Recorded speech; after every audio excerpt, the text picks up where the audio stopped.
The New York Giants had a very strong 2022 season when many believe that they're going to once again have another losing season, ending the year with a record of 9-7-1, making the playoffs, which was a huge improvement compared to 2021, where they finished with a record of 4-13.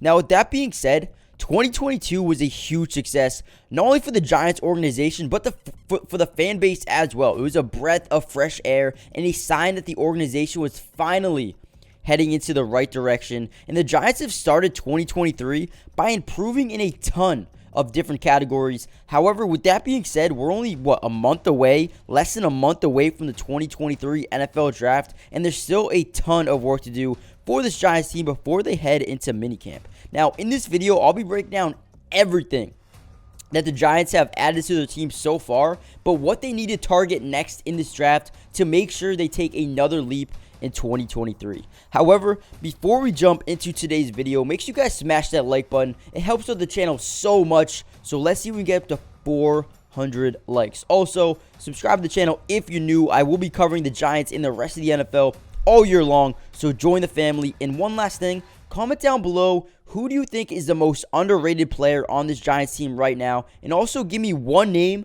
you want the Giants to target in this draft coming up. Now, without any further ado, let's jump right into today's video. So, before we jump into who the Giants are quietly looking into drafting over the next couple of weeks, let's go ahead and take a look back at some of the signings they made to start free agency and how they've actually became a better team so far. Now, the Giants' biggest need coming into the offseason was mainly at wide receiver. Now, as we all remember, last year was very difficult for them with injuries, but they just needed to solidify the group and make sure Daniel Jones had some targets. Now, the good news is the Giants quietly started building a phenomenal receiving core, and the future is starting to look really bright here in New York. Now, the first splash thing they made this season was bringing in tight end Darren Waller, formerly of the Las Vegas Raiders, and this dude is an absolute baller.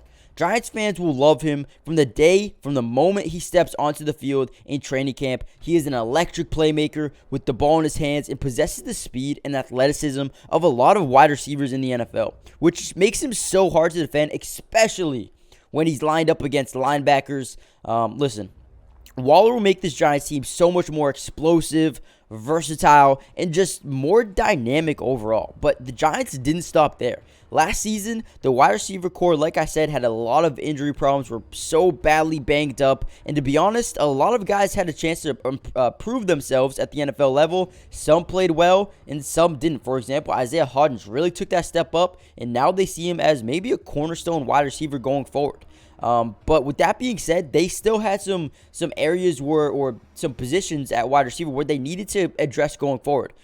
They firstly brought back former Auburn wide receiver Darius Slayton. And in my opinion, I love Darius Slayton and think this was a great move. But like I said, there's still more they need to add. Firstly, bringing in former Colts wide receiver Paris Campbell. Now, I like this for a couple of reasons, mainly because it's only a one-year deal. It's like a prove-it type of deal. Now, Campbell has been known for some injury problems in the past, but if he can stay healthy, then the sky is the limit for him. Talent was never the issue, and he truly has the skill set to become a major issue for defenses to defend as long as he can stay healthy. Now, last season was a good year. He played all 17 games and stayed healthy, but the previous 3 seasons before that, he rarely could stay healthy. So if he can just stay healthy for the Giants going forward, it's going to be amazing. Now, if he doesn't, then the good news is it's only on a one-year deal. The Giants can easily reset and let him walk next season without losing anything. Overall, it's a low-risk, high-reward signing here for the Giants, gambling on a wide receiver who's accounted for 97 receptions, 983 yards, 5 touchdowns, averaging about 10.1 yards per catch over a 32-game span.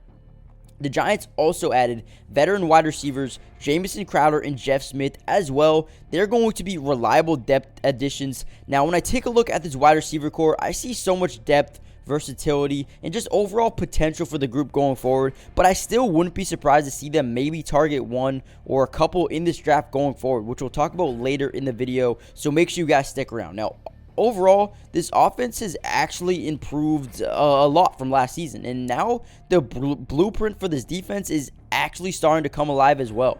The Giants also added a couple of big-time players in Bobby Okereke, Bobby McCain, Amani Oruwariye, and Raheem Nunez-Roches, who will all come over to New York and be instant contributors. However, the two I really want to talk about is Bobby Okereke and Bobby McCain.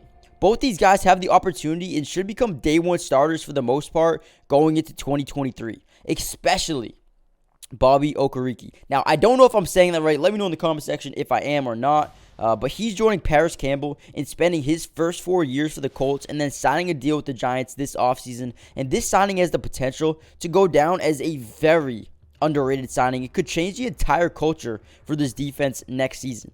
Okereke is a special player who's tallied up 420 tackles, 293 solo, 2 sacks, 4 forced fumbles, 3 interceptions, as well as 24 stuffs as well over a 4-year span. Now let's talk about Bobby McCain. Now McCain is a guy who is likely stepping up and filling a glaring hole at the safety position for the Giants with Julian Love departing in free agency. I think he joined the Seattle Seahawks, but without, listen, they needed to fill or bring in someone to play that position. You have Dane Belton or Terrell Burgess or Jason Pinnock, but I feel like Bobby McCain gives them the most potential with what they want to do.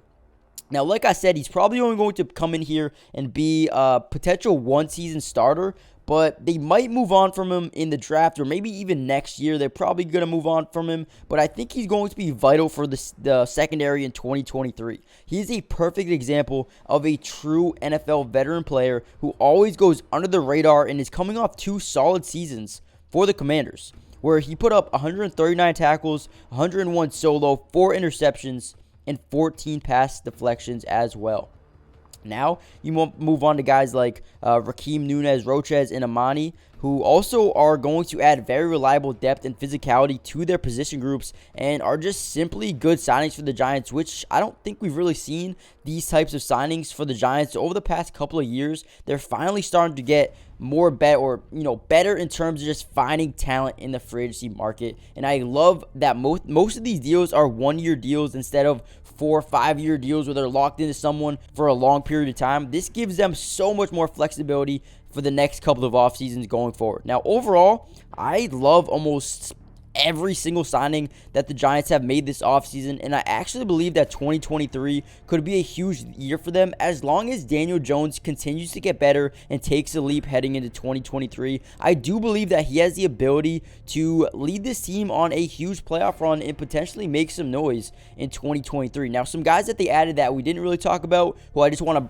to briefly bring up their name just so you guys know, is Terrell Burgess, Leonard Johnson. They also added. You got a center like J.C. Hasenauer. So they brought in a couple of good players here, and I like what they're doing. I think they're very deep. They got a lot of depth, but the draft period is going to be so important. And with that being said, draft is right around the corner, and the Giants still have a ton of work to do in this year's draft to improve going into next season. Now, before we jump into some of the players that the Giants are looking into drafting, make sure you guys smash that like button if you're enjoying the video so far. Subscribe if you're new to the channel. I will be covering the entire NFL offseason, which includes the rest of free agency, the draft, trades, basically whatever goes down at the NFL, I got you guys covered. I'll be posting videos, keeping you updated with almost every single move for the rest of the year. Okay, so when we take a look at where this team is depth-wise, we see talent everywhere, but the holes that the Giants need to address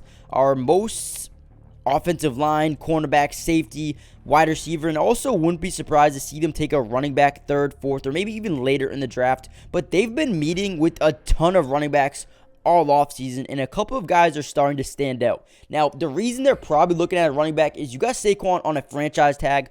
Who knows if he's going to play past the franchise tag into next year. Now, they have Matt Breida, Gary Brightwell, and Jay-Sean Corbin, formerly of the Florida State Seminoles.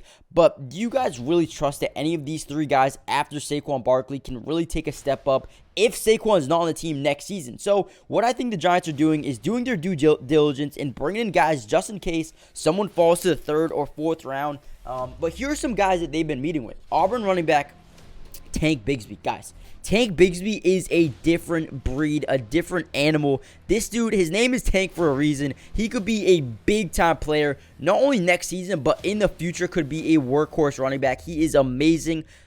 He isn't the best pass catcher in the world, but dude, he runs hard. They also met with TCU running back Kendre Miller, Texas running back Bijan Robinson, who I don't think they'll take. I think he's a first-round pick, maybe early second. I don't think they'll have a pick to get Bijan, but he is amazing. Tulane running back Tyjae Spears, and some more as well. But overall, the Giants sit at pick 25 in the first round, and I personally see them going for a corner or maybe even a safety as well if they want to replace Julian Love a little bit more. But I do think corner is probably one of their biggest defensive needs right now, or maybe some edge depth.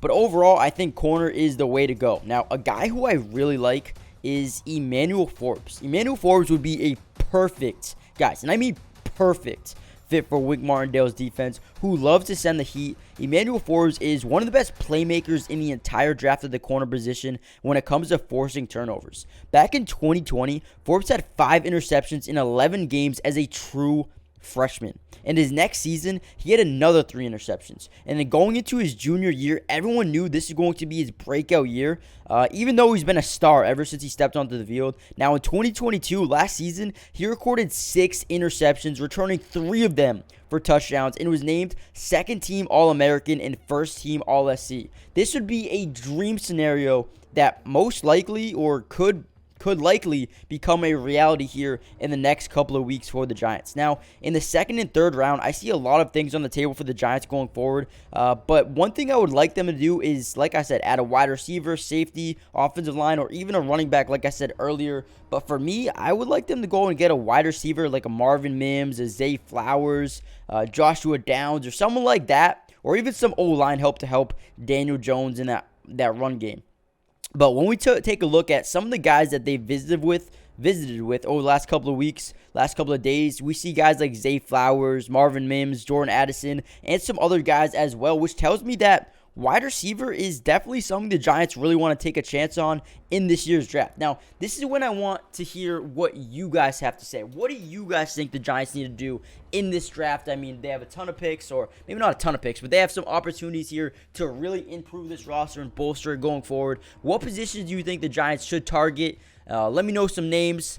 But with that being said, that's all I have for you guys today. Hit that like button, subscribe if you're new, join the family. Let me know if you enjoyed the video. And with that being said, I will be seeing you guys in the next video. Peace.